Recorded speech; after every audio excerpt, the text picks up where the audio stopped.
Soundbox presents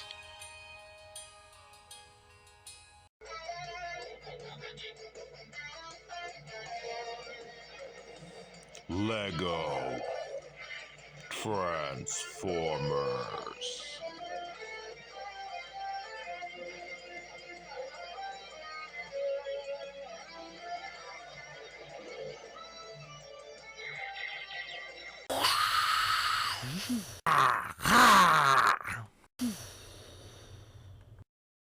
Hey, young man, you need to get to church. Oh, hi, Father. Yes, I'll see you on Sunday. Whoa, what was that? That cawing noise reminds me of what Safari Man once went through with a giant bird. Hopefully I can learn from his mistakes.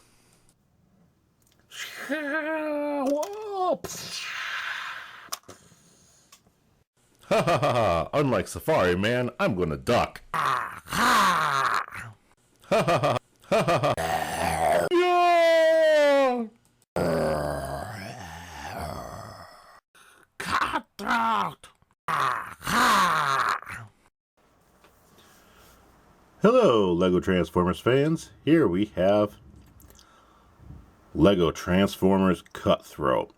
Cutthroat is a member of the Terrorcons. These were a latter release combiner team based on monstrous creatures. They're like kind of like Dinobots, but with a monster edge. Is a good way of putting it. And they're a very interesting team because they're all various colors and they look good together though with their various colors. So here's Cutthroat. He contains green, some purples, and some tan. And he is the bird pterodactyl-like creature. So let's take a look at his Lego Transformers figure that I built. So here I have the head, and it's your standard like pterodactyl head. I use some pointy pieces to make the beak and the back thing. We got some wings here. I got Decepticon badges on the wings. He's got a green body, so I contained that with a green body. I use this nice little car piece to give him some curvature on his body too, so he's not just a square brick. I got little gray studs for his feet and his tail. Now my version is a little bit more bird-like. I put these pins in for transformation with these little hoop pin hookup assemblies, but the nice thing about that is I also can make him flap his wings, so he can have his wings up, he can have his wings down. So you can put him in different poses. And his head's on a ball joint, so you get lots of dynamic motion out of it. And you can kind of stand him up a little bit, turn his head down, look it down at you. So this figure has a lot of playability. Now let's see how he stacks up to his original Generations 1 action figure. This is Generation 1 Cutthroat. Now, one thing you could see right off the back is this figure doesn't like to stand up in beast modes or robot or creature mode. So you have to kind of make him stand almost straight up on his legs to get him to stand. Where mine is mostly flat. Now, he's a flying creature, so he would be very flat too. I think there's a way to turn his legs all the way up. Maybe that'll work. No, he still falls on his face. Okay, but you can notice here a few slight differences. Is my version, I have these tan wings, where this one has these magenta-looking purplish wings. And the problem was my magenta-ish purplish-looking Legos were too curved, so he wouldn't look sharp, angular, and dangerous. So I gave him these tan ones to make him look sharp, angular, and dangerous. I also gave him a tail feather, which the toy doesn't have. Or maybe it does and it's a piece I lost, or maybe the weapon makes it. Because I did get this guy second hand, because G1 figures, you're not going to find these guys anywhere except for second hand, unless you buy a reissue. Okay. And so you can see he has the pterodactyl head, but it's a short stub, which is the same with mine. It's a short stub. It's not a full, long pterodactyl. It's just a short stub. And there's a little beak, So I tried to capture the essence of him. And his transformation, there's a joint here that folds up like this. So I try to capture the same thing with mine. So you can see right there, You can fold that joint up. So that's Cutthroat compared to his G1 figure. Now let's get him compared to some other figures. So we'll take a look here. We have our little trusty Lego man. And this guy's terrified. You got this giant bird creature. Oh, look at that. He had just knocked him down. He's getting him. Ah! Help! Anyways, I think this is a great size relationship between this kind of creature and a Lego man. So these guys, you could almost say that they're in scale to Lego figures a little bit. But I like how big they are. And the G1 figures are small because they were a combiner, and G1 made all their combiners kind of small just so you could buy them all. But in actuality, this guy's like bigger than most cars. So let's compare him to some cars. We'll bring in Bumblebee. And while Bumblebee might have the guts to fight a Terrorcon, it's going to be an uphill battle. This creature is huge compared to this little Bumblebee.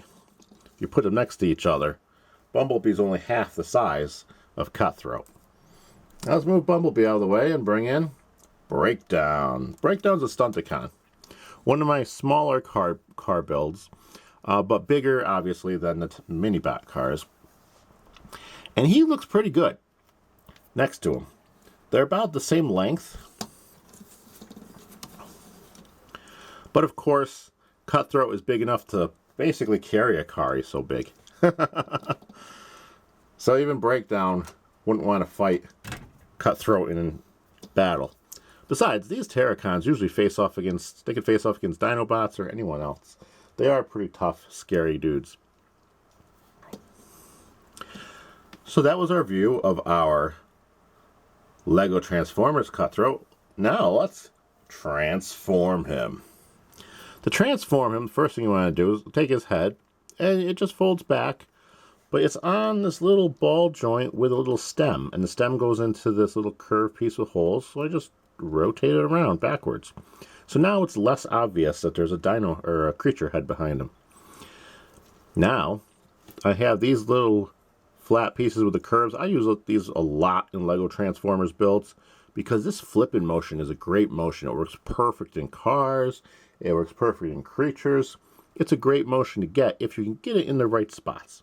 And this guy I did. So we flip his tail down and it folds over and it becomes his feet, his legs, and his stomach.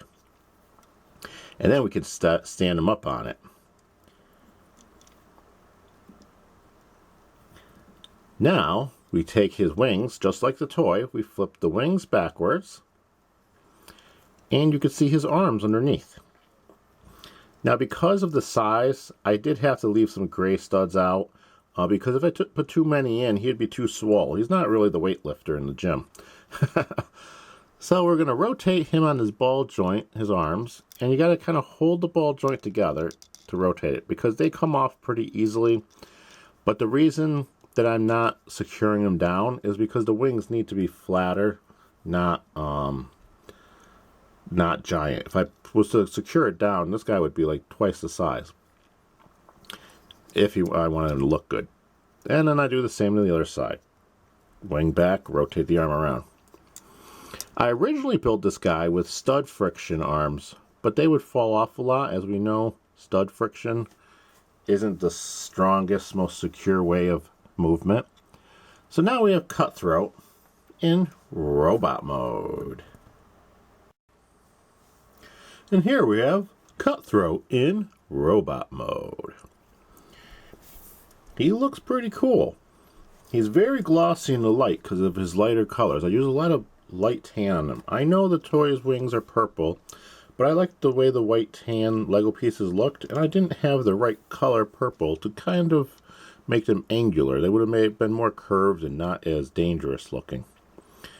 So in robot mode, his wings are folded back, just like the toy, and you can move his arms.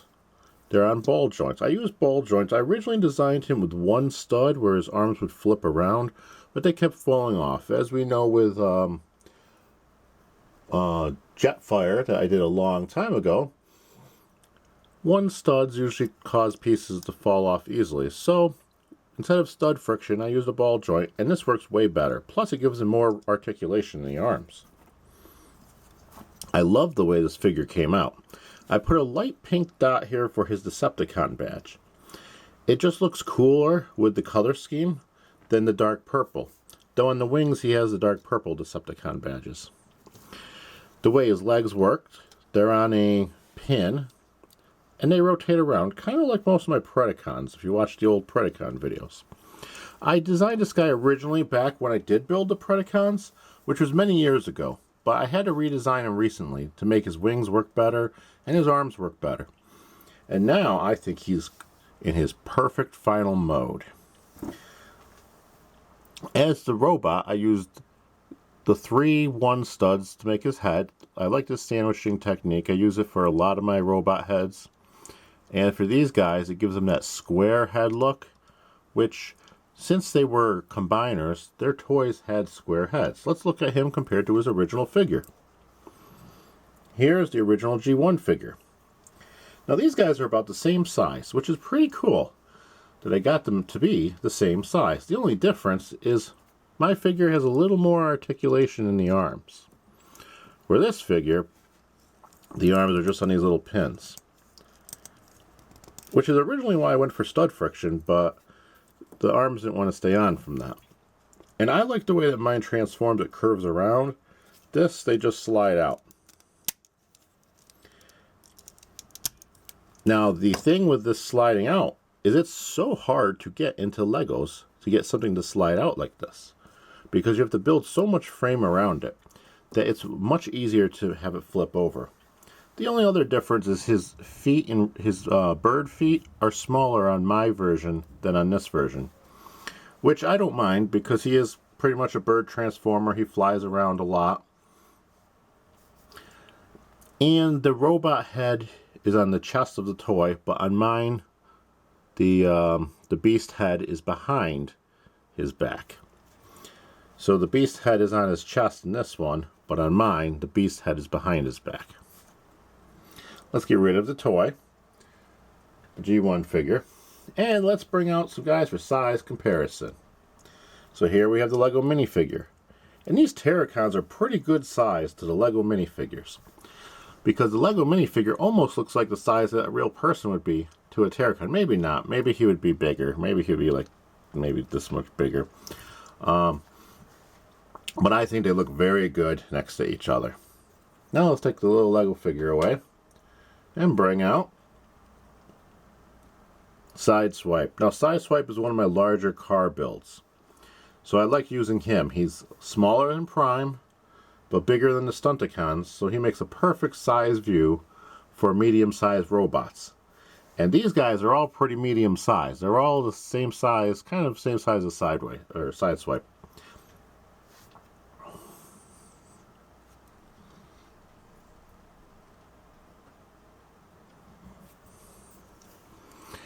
And so here we have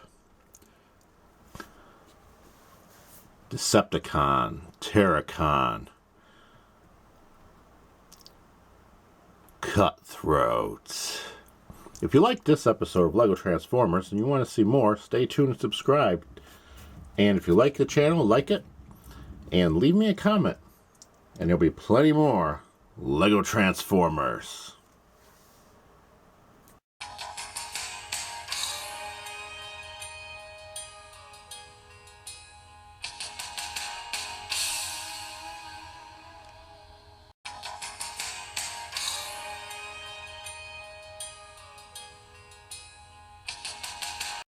These here new auto-driving vehicles make our job so much easier. Oh yeah, they sure do. Dump your load.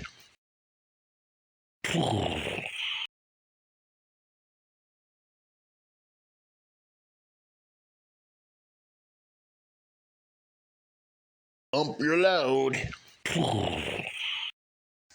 All right, move on out.